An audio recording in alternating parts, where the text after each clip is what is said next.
제목이 그 사람은 누구인가잖아요.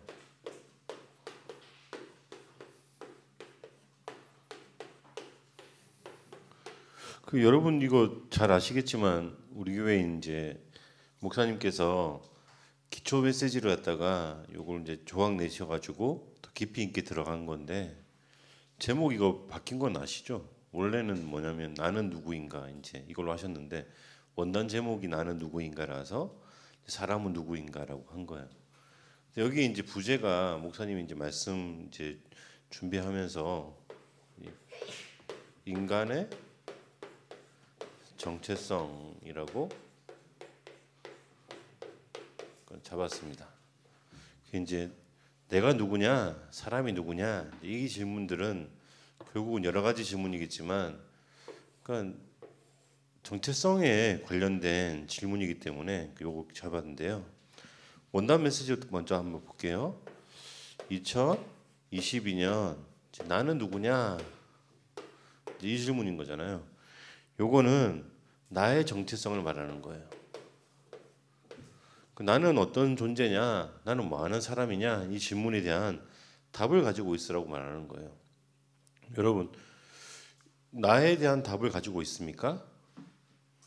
아침에 내가 눈을 뜨는데 내가 뭐 하는 사람이지라고 하고 이게 특별히 내가 힘을 주지 않고 내가 누군지 발견하고 있으면 그 사람은 바르게 가는 사람인 거예요.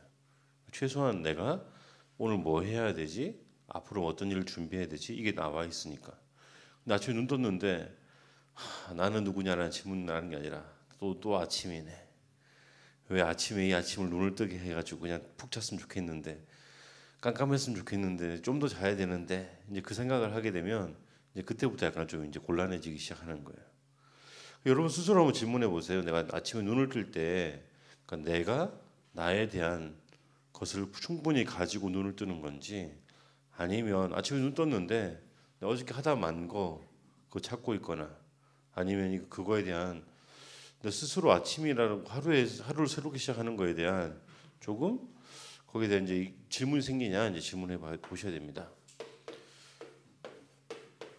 남은 자, 순례자,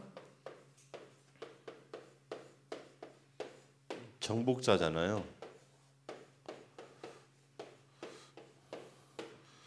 그 목사님 요즘에 이제 말씀 준비하면서 어떻게 준비하냐면 요 원단 메시지 가지고 요 세 가지 중에 어떤 거에 포커스를 가지고 요 메시지를 풀 거냐 이제 그렇게 이제 준비합니다. 목사님 이제 오늘 강단은 뭘로 준비한 거냐면 요 남은 자라는 걸 가지고 더 깊이 들어가야 되겠다. 여러분 우리가 남은 자라는 게 뭡니까? 복음을 아는 사람이라는 겁니다. 근데 복음 아는 게 뭐 그렇게 중요합니까? 라는 이제 질문 솔직하게 하셔야 되는 거예요.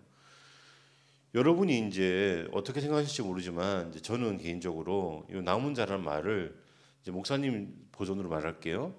교회 다니는 자 이제 이렇게 생각해 본 적이 있어요. 교회 출석하는 자 이렇게 생각해 본 적이 있다고.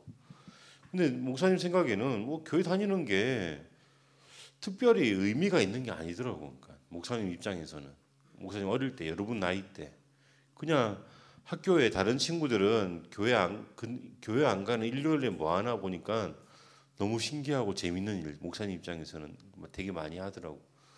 목사님 개인적으로 이제 그 문화가 이제 없는 배경 속에 자라가지고 그 공연장이라든지 콘서트장 그러 갔다가 중고등학교 때 다녀본 적이 없어요. 그런데 친구들이 뭐 하냐면 그 비슷한 것을 갖다가 지금 찾아서 일요일 날 다니더라고.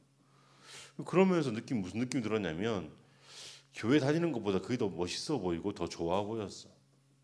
근데 목사님 요즘에 나이 들어서 복음 깨닫고 나니까 여러분이 이 가치를 알고 있나? 이 질문을 더 하는 겁니다. 복음을 아나? 복음을 알고 있나? 교회를 알고 있나? 교회의 의미를 아나? 이 질문인 거죠. 이제 목사님이 이제 지난주 그리고 어저께 무슨 이야기를 한 거냐면 그 세례 문답을 준비하면서 세례 교육을 시켰어요. 교육시키면서 목사님이 그 이야기를 했거든요. 침례가 맞습니까? 세례가 맞습니까? 이 용어에 대한 이제 이 용어를 가지고 싸운 적이 있어요. 여러분들은 어떠실지 모르지만 요 단어 침례파냐 세례파냐 이 단어를 가지고 전쟁이 일어났어. 몇 년 동안 전쟁이 일어났냐? 30년 전쟁. 유럽 역사의 중에 보면 30년 전쟁이 뭐 때문에 일어났냐면 세례파가 침례파를 핍박하기 위해서 침례파를 없애기 위해서 전쟁을 일으킨 거야. 이게 요거 이 두 개 차이가 뭔데요? 침례는 물에 잠기는 걸 보고 말하는 거예요. 세례는 물을 뿌리는 걸 보고 말하는 거예요. 이게 두 개 차이가 뭡니까? 침례는 물에 빠지다 보니까 핍박 시기를 거칠 때는 이걸 행하지 못했어요. 왜냐하면 물에 빠지는 사람들, 여러 사람 둘러 있는 사람들을 잡아가면 바로 다 잡혀가니까. 그래서 그걸 피하기 위해서 뭘로 바뀌었냐면 세례로 바뀐 거예요. 그럼 이제 침례가 맞습니까? 세례가 맞습니까? 정확하게는 예수님께서 뭘 받으셨냐면 침례를 받으셨어요. 그럼 이제 우리도 그럼 침례 받아야죠. 그러니까 그런데 그 제자들이 핍박의 시기 동안 신앙을 지키면서 그 신앙이 이렇게 세례를 통해서 전달되어져 왔어요. 무슨 말을 하고 싶은 거냐면 세례라는 단어 안에 뭐가 들어가 있냐면 핍박을 이긴 사람들, 요걸 이긴 사람들이라는 게 들어가 있다는 거예요. 그 의미를 알면 침례가 맞습니까? 세례가 맞습니까? 정확하게는 침례가 맞지만 세례가 핍박을 이긴 의미가 들어가 있기 때문에 더 맞습니다. 이렇게 말할 수 있는 거거든요. 목사님 이야기 왜 하냐면 복음이라는 단어가 그냥 복음. 내가 복음 알고 있어. 나 복음 들었지. 내가 가진 게 복음이지. 이 말과 복음 안에 교회 안에 숨겨진 역사까지 다 알고 있냐? 그 질문인 거죠. 그걸 아는 자로 하나님은 부르셨습니다. 요거 아는 사람은 뭐 할 수 있습니까? 4월 달에 하나님께서 우리에게 뭐라고 말씀하시냐면 절대 가치를 가지라는 거예요. 이 절대 가치라는 말이 요 절대라는 말은 뭐라고 대환시키면 어떤 단어로 대치시키면 되냐면 하나님의 가치를 가지라는 말인 거예요. 절대라는 단어는 하나님만 말씀하실 수 있으니까 내가 목사님 스스로 디스를 하자면 살 빼야지 얼마만큼 했겠습니까? 봄 되면 항상 그 생각해요. 올 봄에는 꼭 살을 빼야겠다. 산에 가서 꼭 살을 빼야지. 근데 어느 순간 이 절대라는 단어를 못 쓰겠더라고. 친구들한테 말한 적이 있거든. 절대적으로 올 봄에는 살 빼야지. 근데 지금까지 왔어. 아무튼 그래서 이제 사람은 절대라는 말을 쓰면 안 돼. 하나님의 가치 가지고 있냐의 질문인 거예요.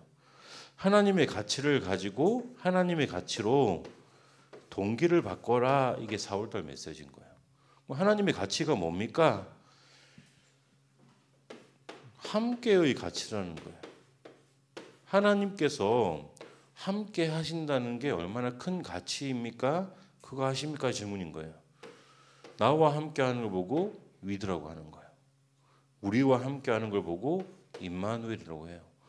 모두와 함께해서 원네스라고 해서 모든 세계가라고 할 수도 있고 온 교회가 모든 것이 이게 이 가치를 알고 있냐?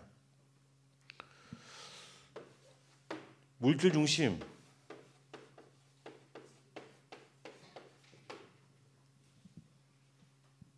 성공 중심, 요게 뭘 말하는 거냐면 나 중심이거든요. 이 나 중심에서 중심을 뭐로 바꾸라고? 하나님 중심으로 바꿔라 이렇게 말하는 거예요. 이걸 오해하는 사람이 있어요. 어떤 오해를 하냐면 물질 필요 없어, 성공 필요 없어, 나는 죽어도 괜찮아. 그 이야기 말하는 게 아니에요. 그러니까 물질을 가지고 물질보다 더 중요한 하나님, 성공을 가지고 성공보다 더 중요한 하나님, 나를 향한 하나님의 계획을 누리면서 나를 통해 하나님의 영광 이거 발견하라는 거예요. 이 앞뒤가 바뀌면 안 됩니다. 결론이 하나님으로 시작이 하나님으로 가장 중요한 기준이 하나님으로 가는 거고 당연히 다른 사람 볼 때 이걸 조금씩 다 가지고 있는 건 당연한 이야기 그렇습니다.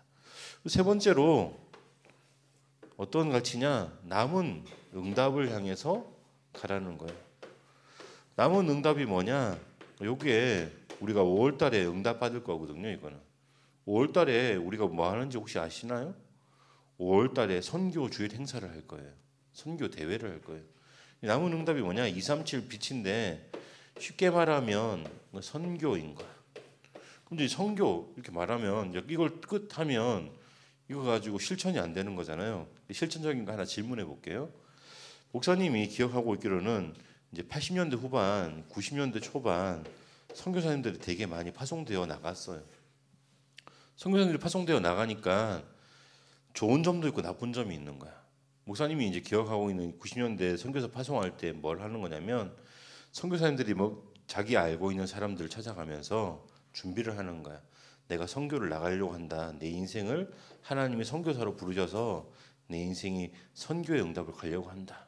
그러면서 뭘 찾냐면 선교 후원자들을 모집하려고 돼 있었어요. 그래서 모집하고 근데 모집하면 예를 들게요. 1년에 이를테면 그 뭐 목사님은 그래프로 준비했는데 이제 여러분들한테 숫자로 설명하는 게 나을 것 같아서 그냥 우리 좀 크게 이야기합시다. 그러니까 1억 작정이 된 거야. 처음 선교사 나갈 때. 근데 문제는 뭐냐면 석 달 딱 지나잖아요. 이게 얼마로 딱 주냐면 후원하는 분들이 5천 0.5억으로 주는 거야. 문제는 여기 이게 문제가 아니야. 이게 첫 달이야. 사역한 분들이 언제 하겠다고? 1억을 쭉 하겠다고 했는데 1년 내내 하겠다고 했는데 첫 달만 1억. 근데 석 달에다 지나면 3개월 지나면 이 절반으로 준다고. 근데 더 재밌는 거 뭐냐면 1년 계속 하시는 분은 얼마큼 하냐 보니까 0.3억 정도 하시더라고. 이제 선교 통계를 목사님 봤던 거예요. 목사님 무슨 생각했냐면 이걸 다 보면서 처음에는 어떻게 생각했냐면 어떻게 이럴 수 있지? 내가 헌금하기로 했으면 계속 헌금해야지. 근데 목사님 주변에 또 이제 그때 학생이긴 했지만 진짜 선교사로 나가신 분이 계셔가지고 후원하기로 했는데 솔직히 목사님 이러고 있더라고 이렇게 똑같이. 근데 이제 약간 생각을 좀 바꾼 게 몇 가지가 있어요. 근데 그거는 나중 이야기고 다음에 또 더 깊이 이야기를 합시다. 여러분 이렇게 하면 되겠습니까? 이건 안 되는 이야기고 선교사님도 힘들어. 왜냐하면 이걸 가지고 계획하시고 선교를 계획하셨는데 실제로 들어오는 건 요만큼이라서 이 좀 갭이 차이가 좀 너무 많잖아. 여러분 그럼 이거 선교 가지고 그럼 여러분 뭐 하셔야 되겠습니까? 선교사님을 후원해야지. 선교사님 후원할 수 있는 걸 헌금해야지. 이거는 두 번째 이야기고 선교 헌금을 작정하세요. 예. 왜냐하면 2022년 선교 헌금은 이제 우리가 5월 1일 날 드릴 거지만 내년에 또 선교 대회가 또 찾아오잖아요. 그래서 선교 헌금 작정하는데 목사님은 개인적으로 여러분한테 선교 헌금 통장 3개 준비하세요 이렇게 말하고 싶어요. 첫 번째 거는 뭐냐? 우리가 이제 매년 드리는 선교 헌금을 준비하세요. 그리고 선교지에 뭐가 필요하냐면 선교지 건축이라는 게 있기 때문에 이 건축을 두고 내가 한번 헌금을 준비해야지라는 것도 통장 준비하시면 좋아요. 그 다음에 이제 여러분한테 하고 싶은 게 뭐냐면 여러분이 단기 선교라고 하는 단기 선교 나갈 수 있는 걸 준비하셔야 돼요. 목사님은 개인적으로 덩치가 이렇게 크잖아. 그래서 가보고 싶은 나라는 이제 원래는 2군데가 있어. 여러분 선교지는 여러분은 최소한 3군데는 가보시는데 어떻게 가보셔야 되냐? 첫 번째는 어디냐면 잘 살고 있는 나라를 한번 가보셔야 돼요. 여러분 수준에 봤을 때 지금 선진국으로 생각하는 그 나라를 한 군데 가보시는 단기 선교가 필요해요.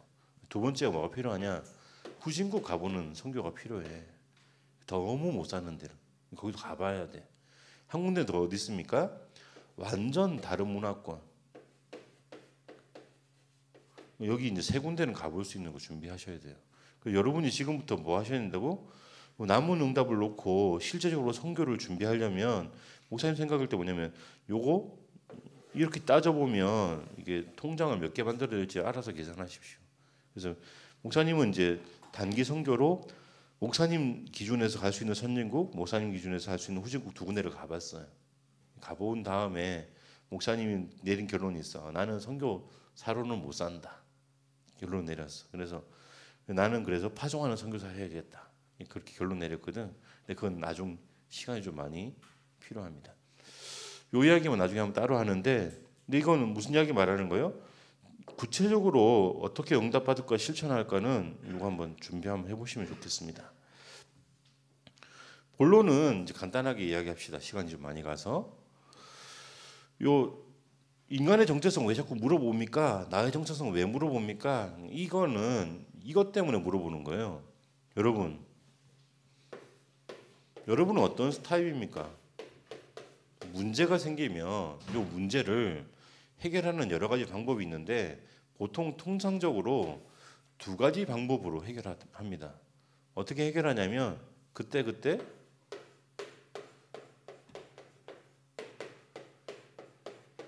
눈에 보이는 것만 딱딱딱 해결하려 가는 사람이 있어요. 그 다음에 어떤 게 있냐면 근원을 파헤쳐서 문제의 근원을 해결하는 사람이 있어요. 어떤 게 더 맞겠습니까? 목사님 요즘에 보니까 옛날에는 이거 되게 안 좋게 봤어. 근데 요즘에 보니까 뭐 어떤 것도 있냐면 이것도 가지고 있어야 되고, 그런데 더 중요한 건 이걸 놓치지 말아야 된다. 근원을 항상 파고 들어가야 된다. 이것만 하는 사람은 나중에 오는 문제를 감당할 수가 없어요. 근데 이것만 자꾸 하려고 하는 사람 있잖아요. 시대에 뒤떨어져. 그리고 자꾸 이상한 소리 들어. 왜 자꾸 이제 이상한 쓸데없는 짓만 하냐 이렇게 말하고, 당장 눈앞에 보이는 거 왜 해결 못하니 이렇게 말을 듣기도 해요. 두 가지를 다 할 수 있어야 돼요. 그런데 더 중요한 건 뭡니까? 시대 앞에 응답받는 사람은 어떤 사람이냐면 문제가 생기잖아요. 그 문제의 근원을 파헤칠 수 있는 사람인 거예요. 다른 말로 뭐냐? 문제의 본질을 파악하고 이 문제의 본질로 돌아가서 거기에 근원적인 해답, 이거 가진 사람이 문제를 결국 해결하고 시대의 문제를 해결하고 전체의 문제를 해결하는 거예요. 이제 요거 가지고 여러분이 이제 여러분 스스로 무엇에 대한 갈등이 제일 많을 것 같냐면, 목사님 생각할 때는 여러분이 나는 어떤 달란트를 가졌냐 이 질문을 계속 하게 될 거예요. 이 질문 가지고 그럼 어떻게 이 문제의 근원으로 들어가야 되겠습니까라는 여러 가지 이제 질문들을 해야 되는 거죠. 이제 부모님들 어떤 사람은 부모님한테 물어봐라 이렇게 말하는 사람도 있어요. 어떤 사람은 친구한테 물어봐라 이렇게 말하는 사람도 있어요. 어떤 사람은 네가 마음 가는 곳이 어디냐 물어보는 사람도 있어요. 근데 목사님은 또 하나는 너는 어디에 시간을 제일 많이 투자하니? 요거 이제 물어보는 거예요. 요거는 이제 또 넘어가고요. 그래서 우리는 인간의 정체성 앞에 요 내가 가지고 있는 달란트의 질문도 해야 되지만, 하나님은 무슨 말씀하시는 거냐면 기본적으로 인간이 가지고 있는 근원적인 문제는 뭡니까? 라는 질문을 하시는 거예요. 그래서 거기에 대한 하나님의 말씀의 답은 이건 거예요. 말씀을 답으로 주시는데 인간은 피조물이다 이렇게 말하는 거예요. 스스로 난 자가 아니라 누군가 나를 창조하셨다라는 말인 거고요. 근데 그 피조물 안에 근원적으로 하나님의 형상을 가진 존재다 이 말씀을 하시는 거예요. 하나님 형상. 이 형상이 왜 있습니까? 라는 말씀에 복을 주시려고 하나님 형상을 주셨다라는 말을 하시는 거예요. 복을 주기 위해서 하나님 형상을 주셨다는 거죠. 그 복에 따라오는 게 뭐라고요? 생육, 번성, 충만, 정복, 다스림, 다섯 가지 복이 있습니다. 근데 앞부분의 복을 놓치지 마세요. 그래서 이제 질문을 항상 하셔야 돼요. 스스로 내가 지금 이쪽에 있는 복에 관심이 있냐, 아니면 이쪽에 앞에 있는 복에 관심이 있냐, 질문을 한번 해보세요. 요거 해보시고, 목사님 현장에서 제일 많이 듣는 말 중에 하나가 선악과가 왜 만들었습니까? 라는 말을 제일 많이 들어요. 목사님도 개인적으로 제일 많이 질문했고. 근데 나이 들고 보니까 목사님 이게 뭐냐면 계약을 하셨는데 이 계약의 공증 장치인 거예요. 여러분 이거 계약과 공증 이 두 가지 단어의 차이점을 안다고 해도 여러분이 일단은 몇 가지 지식이 있는데 요거를 먼저 좀 이해를 하시면 좋겠습니다. 이거 설명할 수 있는 시간은 없어서 이거 넘어갈게요. 요거는 한번 질문해 보세요. 계약은 뭐고 공증은 뭐고? 근데 선악과는 계약보다는 공증에 가까운 이야기입니다. 그래서 이제 요 이야기는 여기까지 하고 그래서 네 번째 그게 뭐라고요? 어긴 결과로 계약 어긴 결과로 뭐가 왔다고요? 그 문제가 왔다 이렇게 말하는 거죠. 근데 이 문제는 어떤 문제입니까? 눈에 안 보이는 문제가 왔습니다. 그래서 이 눈에 안 보이는 문제가 먼저 왔고 그 다음에 보이는 문제들이 오게 된 겁니다. 여러분 우리는 지금 뭘 알고 있다고요? 보이는 문제의 근원을 알고 있다고. 눈에 안 보이는 문제. 눈에 안 보이는 문제가 오게 된 원인도 알고 있다고. 그 이야기를 하는 거죠. 근데 여기서 이제 보이는 문제에서 끝났으면 좋겠는데 하나님 말씀에 더 무서운 이야기 하나 더 하시는 거예요. 이 문제가 영원한 문제가 될 거다 이렇게 말씀하시는 거예요.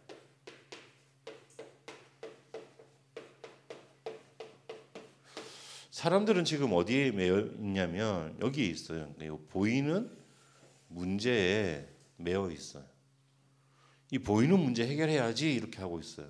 우리는 하나님 말씀에서 더 근본적인 문제, 그래서 눈에 안 보이는 문제, 눈에 보이는 문제, 영원한 문제 이걸 보고 있다고. 여러분 그러면 여러분의 문제 하나님 말씀 가지고 이렇게 보십니까? 목사님 오늘 질문하고 싶은 핵심이 그거예요. 인간의 정체성 왜 가지려고 하냐? 복음 가지면 문제의 근원을 해답으로 누릴 수 있는 답을 주시겠다고 하나님 말씀하시는 거예요. 그걸 적용해야지, 응용해야지. 여러분은 지금 하나님 말씀 가지고 근원적인 문제, 눈에 안 보이는 문제, 보이는 문제, 영원한 문제를 알고 있어요. 그럼 여러분이 가지고 있는 문제에 이거 적용해 보셔야 되는 거예요. 영원한 문제, 보이는 문제, 안 보이는 문제, 더 근원적인 문제. 한번 찾아보세요. 여러분 이렇게 나누어서 분석할 수 있습니까? 그러면 답이 됩니다. 그래서 결론은 뭐였냐면 결론은 인간의 정체성은 어떤 게 결론입니까? 힘이 필요한 존재라는 겁니다. 힘을 가진 존재가 아니라 힘이 필요한 존재라는 거예요. 어떤 힘이 필요합니까? 하나님이 주시는 힘, 그 여자의 우선. 그리고 뱀의 머리를 깨트리는 힘. 그런데 그 힘은 발꿈치라고 하는 희생. 우리가 절기를 많이 안 지켜서 그렇게 중요한 게 아니라고 생각하고 그리고 그 절기가 항상 복음 알고 있으면 다 알고 있다고 생각해서 절기를 우리가 넘어가는데요. 이번 주가 무슨 주간이냐면 고난 주간이시거든.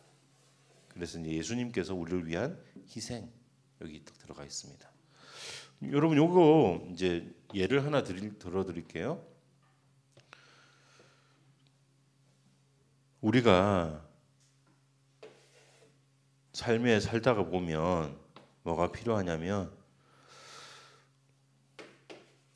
핸드폰이 필요합니다. 그래서 최신 버전 나와서 이 핸드폰 가지고 싶습니다라는 소망을 가질 수 있습니다. 이것만 있는 게 중요한 게 아니라 인간이 중요한 건 인생이 중요한 건 밥이죠. 밥을 먹어야 됩니다. 이렇게 말할 수도 있어요. 이런 걸로 사는 게 아니라 인간은 거기에 뭐가 있어야 되냐면 문화적인 체험이 필요합니다. 그러니까 문화 공연을 보고 싶어요. 이렇게 말할 수 있습니다. 이렇게 자꾸 요청을 하니까 이제 자녀들이 요청을 하니까 부모님이 뭘 주셨냐면 그래 해결해라. 그래서 내가 해결책을 줄게. 그래서 뭘 주냐면 신용카드를 주셨어. 이걸 딱 주니까 여러분들은 지금 어떤 게 있냐면 이 신용카드를 활용해서 핸드폰 살 수도 있고 밥 문제를 해결할 수도 있고 문화 공연을 해결할 수도 있어요. 근데 어떤 친구는 뭘 못하냐면 아니 핸드폰 달라는데 왜 신용카드를 주세요? 플라스틱을. 밥 달라는데 왜 신용카드를 주세요? 플라스틱을. 못 먹잖아요. 문화 공연 보여달라는데 왜 신용카드를 주세요? 이 플라스틱 가지고 어떻게 보라고. 이거 이렇게 보면 뭐 보이나요? 이렇게 말하는 친구들이 있다고. 무슨 말인지 알겠어요? 예. 요걸 가지고 응용해서 이걸 내 것으로 해결해 가면 돼요. 하나님은 그래서 뭐 주셨냐면 다 해결해라. 신용카드 딱 주셨어. 그런데 우리는 뭐 안 하고 있냐면 내 눈앞에 있는 요 문제 이걸 해결 못 하고 있는데 그게 무슨 소용이 있어요? 이렇게 자꾸 말하는 거예요. 그게 복음 모르는 사람, 복음의 가치를 잘 못 누리고 있는 사람 이렇게 말할 수 있어요. 오늘 말하고 싶었던 것들은 정리하면 그 이야기인 거예요. 여러분 문제가 생기면 여러분은 요 미봉책 속에 있습니까? 아니면 근본까지 파고 드십니까? 그런데 하나님은 무슨 말씀하시냐면 복음으로 요 문제와 근원과 모든 것을 해답되는 것까지 다 주겠다라고 말씀하셨던 거예요. 그럼 그걸 복음을 이걸로 이 해답으로 근원적인 해답으로 실제로 누리고 있습니까? 그 질문인 거죠. 근데 거기에서 이제 첫 번째 질문은 뭡니까? 나는 요걸 가지고 있어야 된다는 거예요. 그러니까 1, 2, 3, 4를 알고 있어야지 이 결론 가지고 참된 결론이 된다는 거죠. 이 결론을 아시면 결론을 어떻게 하라고요? 여러분 실질적인 문제에 한번 적용 한번 해보세요. 적용해서 증거 가진 자가 되십시오. 목사님은 무슨 말하고 할 수 있냐면 복음 깨달으니까 이 복음이 신용카드가 맞구나. 이게 한도가 없어. 한도가 무한대. 내 모든 필요에 답이 돼. 그 증인인 거예요. 여러분한테 그 증거를 누리시는 축복이 있으시기를 예수님의 이름으로 축원드립니다. 기도하겠습니다. 살아계신 하나님 감사합니다. 세상에 아무도 알지 못하는 영적인 문제 또 그 근본까지 아는 자로 우리를 부르셔서 참된 해답 대신 예수 그리스도를 나의 구주로 누리게 하심을 감사드립니다. 이 비밀이 내 삶의 모든 부분에 해답되게 하여 주셔서 해답 가진 자의 복음 가진 자의 응답을 누리는 렘넌트가 되게 하여 주옵소서. 살아계신 예수 그리스도 이름으로 기도드립니다. 바로 다음